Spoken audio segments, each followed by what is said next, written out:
What's going on, YouTube? We've got a really exciting project we're going to get into today.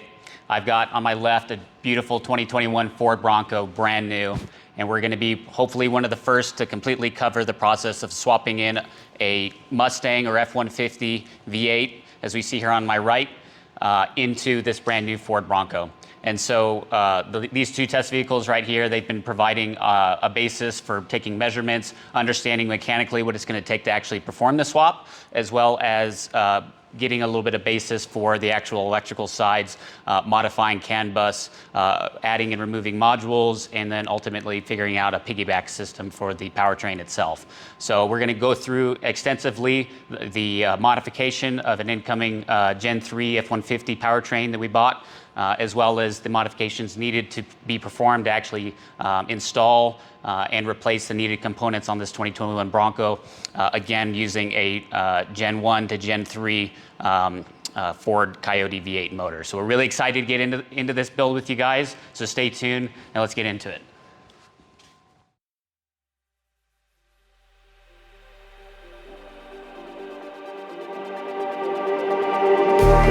Just like the street lights lit this town, like a fire in a blaze, gotta burn it down. Can't be afraid to leave this out. We got this far, don't know how. I see danger in your eyes. They know we'll burn down the night. Coming just like the sunrise. You know that we gonna light it up tonight. We gonna light it up, babe. Tonight we gonna light it up just like the sunrise. We gonna light it up now.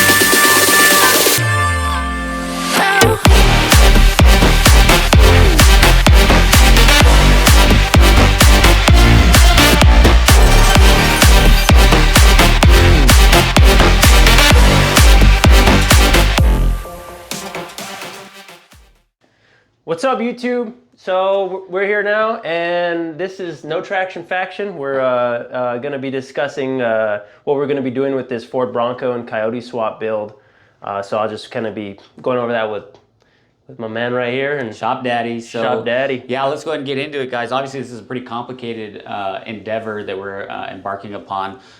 Really, it comes down to swapping a motor into a modern vehicle is very different than obviously swapping a modern motor into a much older vehicle. So we want to kind of nail down the details and kind of let you guys understand exactly our approach to how we're going to partake in actually going forth with this Coyote swap, and some of the reasons why you might consider it in terms of a potential platform option or other motors or just modification of the existing stuff. So let's go ahead and get into it. Yeah, so I mean, personally, I have a lot of questions.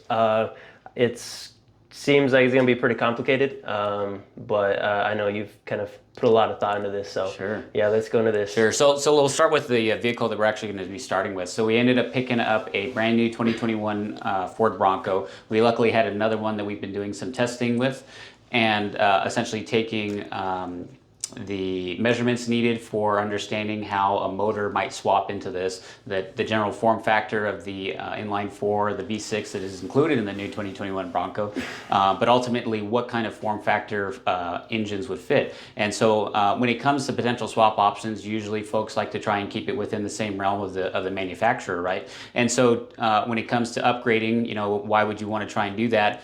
It usually comes down to the engine that you're putting in somehow allows higher performance, more torque, overall more limits for aftermarket modifications, bolt-on, superchargers, turbochargers, something along those lines. And so we'll kind of get into detail here as we go through. So again, this is a 2021 Bronco that we're going to be working on. This particular trim is a Outer Banks Sasquatch package. So that entails a 2.3 liter inline 4 turbocharged engine, output of about 300 to 330 horsepower. Now that's, you know, depending on tunes that are going to be coming out here pretty soon for these vehicles. Otherwise, you know, a lot of folks think they could theorize to get about 400 horsepower of the inline 4 compared to the other alternatives such as the 2.7 that we'll get into, which also comes with it. In terms of torque, it's got about 325 horsepower. 325 pound-feet of torque, and The transmission in these cars on the automatic side is a TR 10R60, and essentially this is a D-rated version of the other Ford and Chevy co-developed transmissions, the 10 speeds. Back in 2017, they kind of pioneered the 10-speed technology and ended up coming in with two very similar designs, but ultimately with their own twists on it. And so the Ford versions of that essentially started with a 10R80 and the actually upgraded version on the Super Duty trucks, the 10R140. And so in the 2021 model year, the Ford Bronco is using the 10R60. So the nomenclature at the end, 60, 80, or 140, that's demonstrating how much torque the unit is rated at by the manufacturers. So what is for the one, the version that we're going to have? What's that going to be rated at? So these are across all the Ford Broncos. It's the 10R60, so 600 Newton meters. Whereas Gotcha. In the Mustangs and the F-150s, you'll see the 10R80 most notably, and again in the Super Duties, it's going to be the 10R140. So Gotcha. And again, the higher the rating, the more essentially abuse it can take through ultimately power and torque transmission through the drivetrain. Right. Larger wheels and tires, all that takes into effect. That going to be enough for what we're trying to do? So so that's one of the main things. Part of the swap is hopefully the 10R60 is a capable transmission, and obviously the 10R80s and its previous generations, the 6R and 4R series, have proven to be quite stout. But in the case for this 10R60, we'd likely try and go to a 10R80, which is what we're at least planning for right now. So it's moving from 600 Newton meters to 800 Newton meters.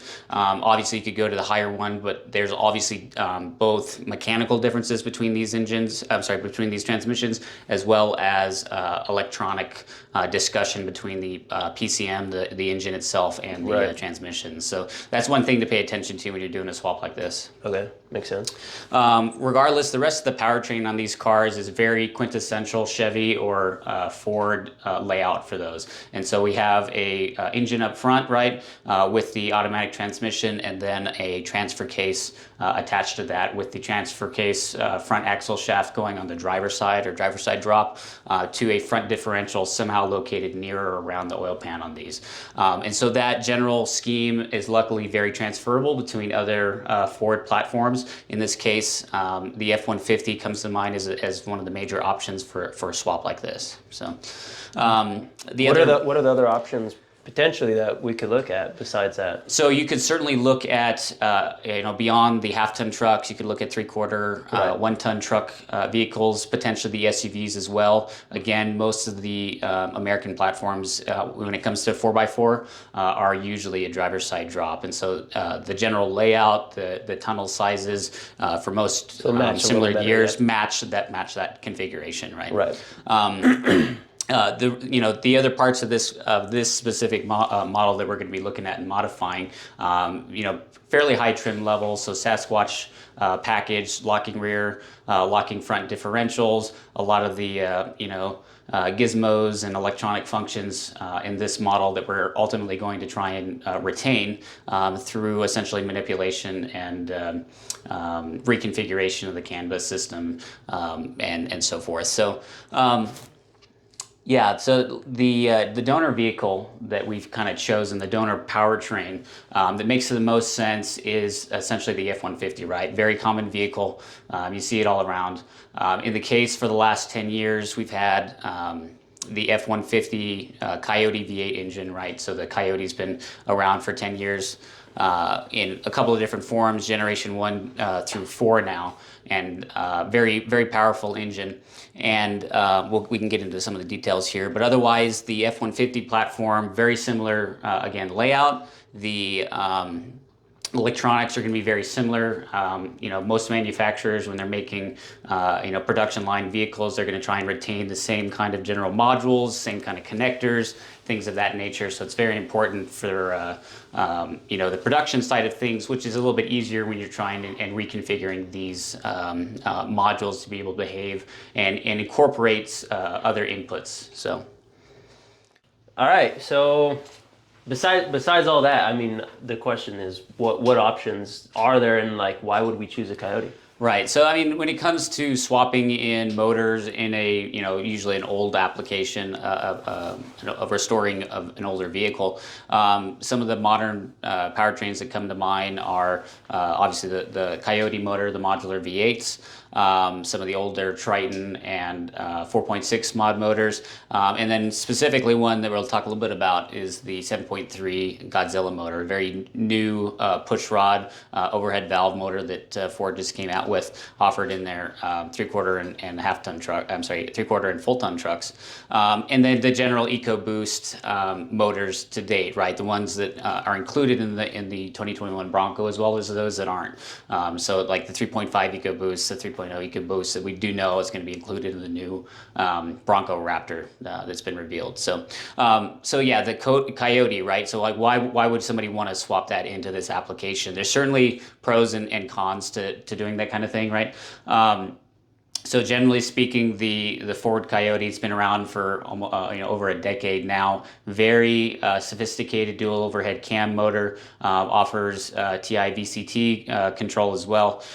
Generally speaking, over the generations 1, 2, 3, and 4, they've made around 400 to 500 horsepower and around 400 foot-pounds of torque. Given the style of that motor, it's usually a little bit more higher revving. As well as the torque is usually a little bit lower than something like a larger displacement Chevy or Chrysler or an import motor. And so in terms of a off-road vehicle that, depending on the application, that's not quite as looked at for performance when it comes to rock crawling or doing Baja. Usually torque is the preferred method, but there's certainly ways that you can get a Coyote motor to be able to produce more torque, and we're certainly going to be covering that in this application as well. Right. But generally speaking, the Coyote, all aluminum block, aluminum heads, very easy to tune. There's been a lot of successful tuning on that vehicle on the Mustang platform, right, as well as on the 4x4 platforms. And when it comes down to it, right, between the various motors of the car variation and the truck variation, you will see some differences, right? Right. I mean, probably the biggest thing, form factor. As far as, I mean, the Broncos, I mean, has some space, but that's probably something definitely has to be considered. Right. So, I mean, so in our initial kind of overview of it, we wanted to make sure that the Coyote motor would indeed fit inside of the frame without any, serious modification whatsoever. And luckily it does. We have done the measurements and the form factors of those motors. So usually, like when you look at a car motor in a Mustang or a truck motor, there's very usually minimal changes to the casting. Sometimes internally there might be a little bit on the Coyote. Usually that's not the case on some of the Chevy and Chryslers. That is, but you will see usually a different kind of intake manifold that may change the overall height of the motor. Maybe some different accessory options and placement for those accessories can also affect a swap, right? And so when we're looking at specifically this F-150 donor that we're going to be swapping into it, the primary differences between the truck motors and the car motors is change in cam profile. Usually you'll have a change in compression, but in Gen 3, they did end up making the same compression, so it's 12-to-1 versus a lower compression compared to the car motors in the previous Gen 1 and 2, as well as the big advantage going with the later generations in the Coyote is the fact that you have essentially a forged bottom end on those, and so they're much more susceptible to aftermarket upgrades, bolt-ons, superchargers, again, turbochargers, to be able to increase that torque rating output of the motor. So essentially you can tune it for a different application, such as sand, Baja, or just general off-roading and rock crawling kind of stuff. So but that being said, there's certainly other engines that would be really useful in this kind of car. So I mean, the mainstay, right? This inline four, as well as the V6 options by Ford. That's been the major implementation over the last few years by the manufacturer, and so we see a couple of different flavors of the EcoBoost in 2.7 liter, 3 liter, and 3.5 liter. Notably, that 3.5 liter usually in a stock configuration beating out the 5.0 Coyote when it comes to both usually torque and horsepower. Now, there's a couple of ways to look at that, right? So the implementation of a turbocharger or two turbochargers in that case means that you can produce more power, but there's disadvantages to that. Usually you're going to be in boost longer. That could affect negatively your fuel economy, as well as just longevity of those motors, right? There's more complexity having the turbos in there, and otherwise tuning is a little bit more finicky compared to a naturally aspirated. Especially if you're different applications, probably need different tune profiles that probably differ greatly for those. Absolutely. Usually when you're loading on a tune, you're going to have a street tune, an off-road tune, eco tune, and the manufacturers are looking at as well. So, so again, that being said, the Coyote that we're looking at is a Gen 3. So it has. Why Gen 3? So Gen 3 again is really the best of all the potential for a swap application, right? So starting with Gen 1 in 2011, kind of the new motor, they had to work out a lot of kinks. They weren't able to make too much power. They did have a couple of offshoots, like in the Boss 302 with the Roadrunner motor. That was kind of their first implementation of building up the Coyote, and where you could really see the potential of this DOH V a dual overhead cam motor, and how much power it can actually make in a car platform with add-on boost. Going to Gen 2, so they pretty much kept on the car side the same compression, but they built the motor up substantially from the bottom end so that ultimately you can make more power through it. On the truck side, they did lower the compression on Gen 1, Gen 2, it's about 10.5 to 1. So ultimately they're making less power, and they're also changing the cam profile so they're making more torque on lower in the RPM band. More useful in a towing or an off-road application, right? And so then going to Gen 3, right? So why we want Gen 3? Well, it's very close to the 2021 Broncos electronics, right?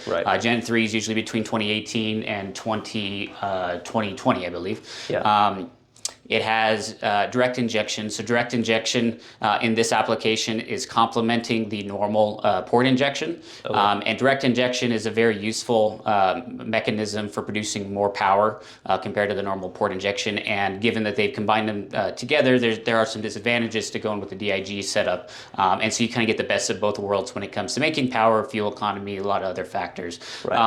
When you look at Gen 4, because another point would be, well, if we're in 2021, why wouldn't we try and use a Gen 4 Coyote, right? Well, a Gen 4 Coyote, they made some very serious changes, at least on the truck-specific motors, and those include multi-displacement, and so that would ultimately mean that there's changes to the heads and a lot more on the tuning side that would have to be negated, very similar to some of the 5.7 Hemi applications with MDS.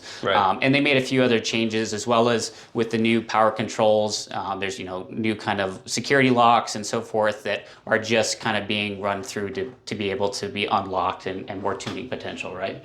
So the Gen 3 really is the best of a swapping potential Coyote that we can really see, and that's certainly reflected with other folks who are swapping into old Broncos, old muscle cars from Ford, things of that nature. Yeah, I mean, and plus the original Broncos, I mean, what those have in them? Yeah, so the original Broncos, you're going to see an old style 302 small block Ford, and so we wanted to certainly try and keep it within the same realm, right, with this Coyote. So the Coyote is, in its first implementations, right, we're around 302 cubic inches, around 5 liters, is a little bit less than that, and then we actually see it going up to 306, or right around 5 liters or 302 cubic inch in this Gen 3. So okay, that makes sense. All right, so biggest question that I've had is, we're going to be able to shift our own gears? I mean, Right. So I mean, that's always, in a Bronco, especially the old ones, right? Almost all of them usually would come with a manual box, right? So certainly in the new 2021 Bronco, right, there's the 7-speed option available for it, Right. and that's certainly something we were really interested in trying to preserve, and we were looking at trying to get. The issues with that is the transmission isn't typical for what we'd seen on previous. Car applications, right? As well as we've kind of seen just the general death and decline of manual boxes Unfortunately. throughout manufacturers. And so specifically, touching on the manual boxes, the new transmission, the new manual box transmission that the Ford's putting in these is the 550 Ti, I believe it's called, 7-speed, but it's really 6 plus a crawl gear. The rating for that is also around 600 Newton meters, so they're very similar compared to the automatics, and so likely there isn't much upgrade potential, at least not as of yet, to be able to look at using that, especially when you're looking at going to a larger displacement, so the Coyote or the 7.3, right? And as well as you'd have to make a custom adapter for it. Right now, there's likely nothing that would be able to directly mate up to this Coyote from the manual side beyond something like what's usually done in a 4x4 community, a T56, Magnum, or some of these other, older transmissions, which certainly is an option, right? So like some of the ZF boxes, very stout, that's potentially an option that could be done in this application rather than going with an automatic box, right? So, is that a yes or a no? It's basically comes down to it. I think the automatic is certainly going to be the easier option because of Ford's initial integration of the 10-speed, right? But down the line, certainly I think as upgrade potentials for this 550 transmission open up, or we end up figuring out exact placements with some of these older ZF 5-speed boxes. Right. Maybe we ultimately could down the line. Okay, so it's not a no. It's not a no, it's a maybe, right? Okay. Yeah. All right, that's it. I was about to walk out of here. Yeah, so I mean, the Coyote, again, is certainly one option. You could go down this route. I know a lot of other folks were thinking when Ford originally unveiled the new 2021 Bronco, are they going to put a 7.3 Godzilla in it? Are they going to put one of the larger V6 EcoBoosts in it? And we certainly have seen that, right? So Ford did unveil at the time of this filming the Raptor Bronco, right? So the Raptor Bronco is going to get the twin turbo 3-liter, which you've seen in a couple of different applications, specifically I think in SUVs and so forth. It's a little bit newer otherwise compared to the 2.7 and the 3.5 that they've had around for a while. But otherwise we expect it to behave, roughly within the same realm of displacement. When it comes to the V6s, they do offer really good power potential, tuning potential, and obviously torque if they're set up for that configuration. But otherwise, they are still capped at that maximum threshold, depending on what you're trying to do with it. Right. As well as, again, there's disadvantages in terms of reliability with going with a turbocharged engine versus a naturally aspirated engine. So. Right.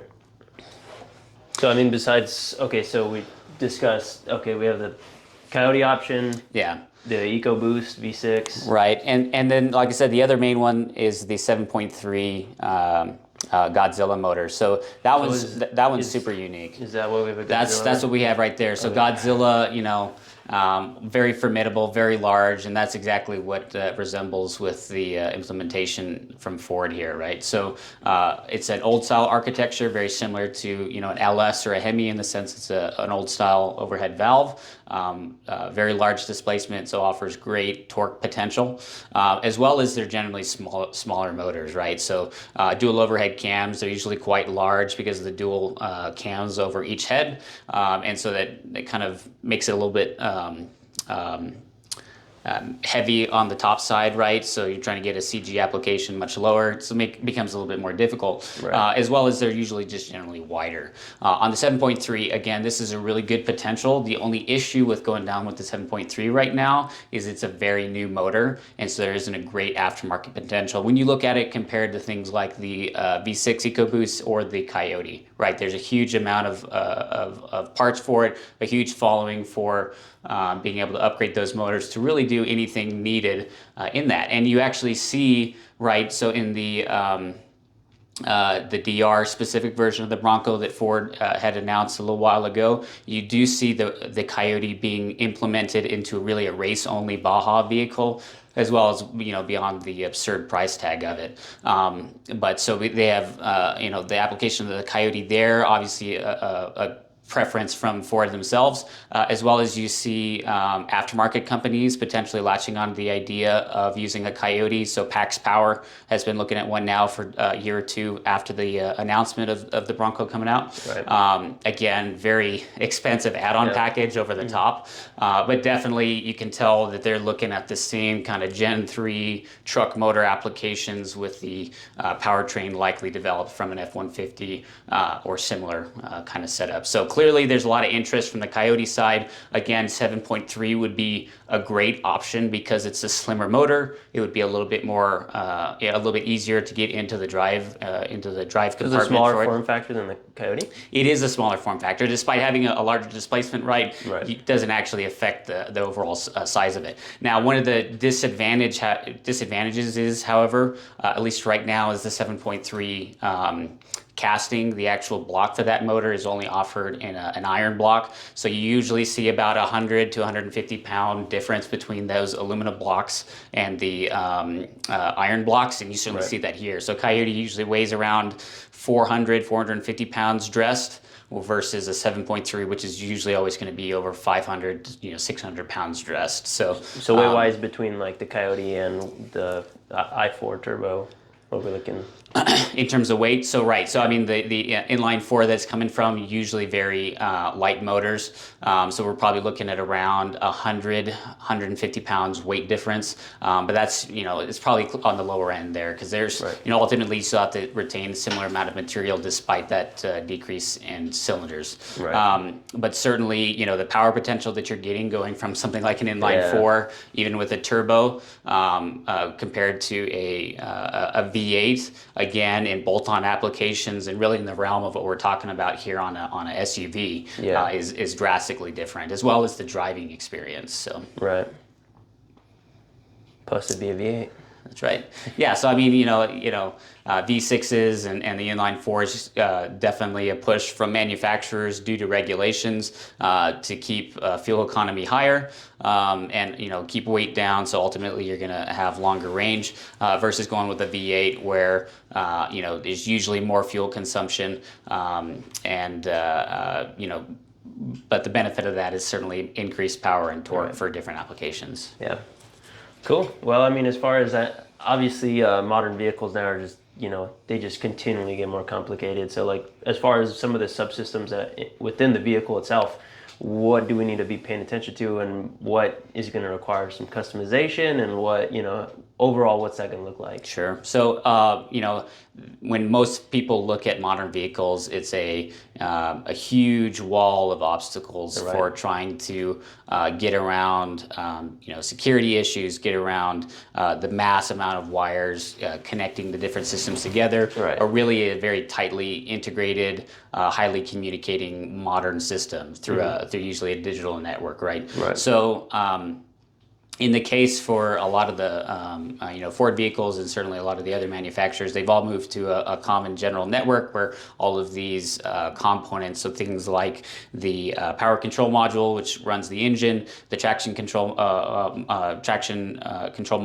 and the transmission control modules. Usually those talk together with the PCM and usually give out information to some of the other primary components in the car, like body control module, some of the subcomputers inside the cluster, any kind of other monitoring systems in the vehicle, fuel pumps, etc. Those are all going to be talking back to the PCM kind of at its core. So when it comes to trying to modify or swap out one of these vehicles, it becomes very difficult to understand what each one of the systems is trying to do, where it's getting its information from, and if you try and remove some of those modules, likely depending on the make of the vehicle or the year of the vehicle, the system will, in essence, freak out and not be able to perform its individual subsystems function. And so different manufacturers treat it differently, right?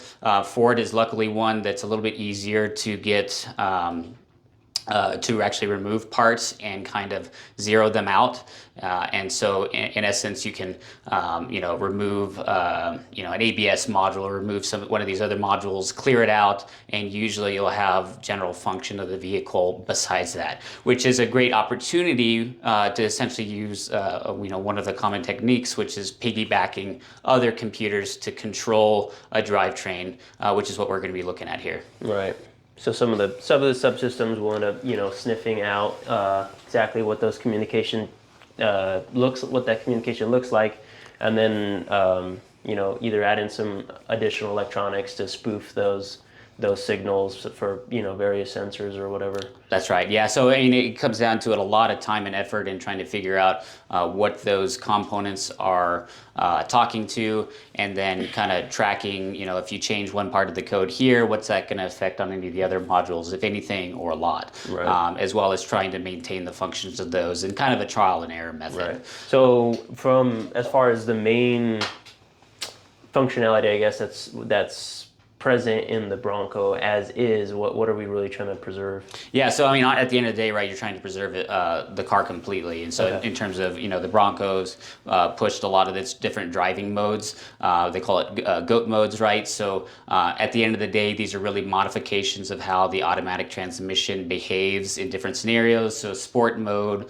crawl mode, slippery mode, a lot of these different ones here, sand, eco mode, right? Those are changing usually the way that an automatic transmission is behaving, as well as throttle response. Sometimes they'll try and change suspension effects. It just really depends on the vehicle. But in this case, we're going to be trying to preserve that. Luckily, through the piggyback PCM on the F-150 here, Yeah. they have the majority of those modes in place, and we're going to certainly try and keep that. So. All right, so we kind of covered some of the mechanical stuff that we're going to have to be dealing with, but the biggest issue, obviously, Right. with modern It's all electronic vehicles. all the electrical stuff, right? So, it is going to be difficult to try and retain all the original functionality on these cars. Specific things like the all-wheel drive function. So modern all-wheel drives usually land on a lot of electronic sensors, right? So usually some kind of mechanism inside of the transfer case itself. Right. Usually some kind of clutch, electromagnetically controlled, or some kind of actuators engaging a clutch, and that varies the torque front to rear.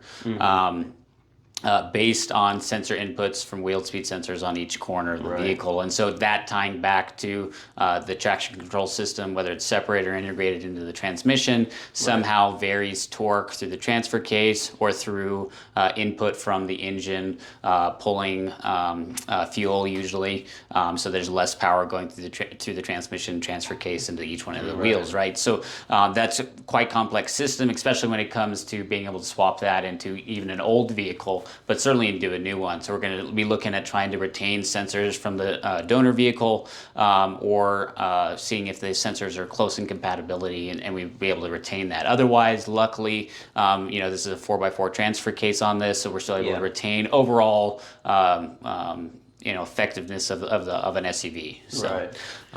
So I guess game plan. Right? We're going to be looking at our these different electronic components in these different vehicles. So we'll have our stock form Bronco, and we can start looking at these different signals and whatnot, and sniffing those out and figuring out how that's kind of all tied together, and then see how those are going to fit together. Besides, what we'll need to modify as far as code, and how are we going to start looking at that? Yeah, so in terms of actually examining code, usually there's a dealership hardware and software package to look at that for each one of the manufacturers, right? So that a Ford Diagnostic individual can go look at a problem with a certain module, determine whether or not there's an issue with it, and replace it if necessary, right? So basically the same theory. In the case now, there's aftermarket or third-party software and hardware to be able to look at that. So one of the major one is ForScan for Ford vehicles, right? So that's certainly going to be coming in handy here to look at what a specific module is looking at, what it's needing, and then actually going through and looking for the wires for whatever that may be, and being able to replace the gas pedal and doing all the throttle by wire kind of stuff now. So certainly ForScan. Otherwise, general tuning stuff. So like HP tuners, being able to actually tune, change timing, change fuel, spark map, things of that nature. Definitely more advanced tuning package. We're working with a few tuners now to be able to look at being able to tune this F-150 Coyote after the fact. So definitely that's the plan for just general attack of it. So yeah. Cool. Yeah, that makes sense. But so in terms of control on this stuff, the general practice for doing a swap on a Coyote is whether or not you're going with a Ford control pack or the essentially an unlocked original OEM control system. And so there's some advantages, disadvantages. Certainly the Ford control pack is fantastic for aftermarket tuning. Very straightforward to work with. You don't have to worry about any kind of security functions, and really it's best for a typical swap application. Yeah. In our case, we opt to go with the stock configuration with what's called the path system removed.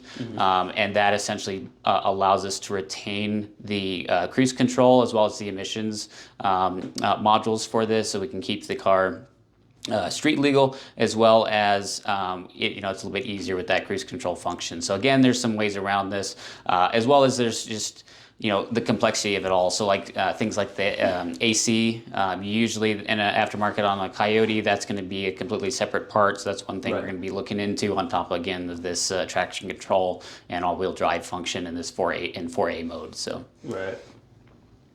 All right. So obviously we'll be pulling out inline 4. Yeah. All right. So we'll be pulling out inline 4 turbo. Yeah. So that's obviously boosted, and like you were saying, power performance levels between that and the Coyote could potentially, depending on tuning, be pretty similar. But that's with obviously naturally aspirated V8. Right. Yeah. So as far as like tuning or bolt-on applications or boosted applications for the Coyote, we have those possibilities, right? Yeah, at the end of the day, one of the huge reasons why someone would want to do this, right, is just for the, huge gain potential for adding a supercharger, adding on different throttle bodies and air intakes to get more torque or get more power, right? Yeah. So, in the case of this inline 4, still very capable, same with the V6, tuning it, but you're kind of maxing out the stock turbos. You have to consider going to, different exhausts, different turbo sizing, throw way more fuel at it, consider going to a different type of fuels, things of that nature. It drops reliability. Yeah, and it certainly drops reliability of the engine itself, right? So the Coyote, the main advantage, right? So,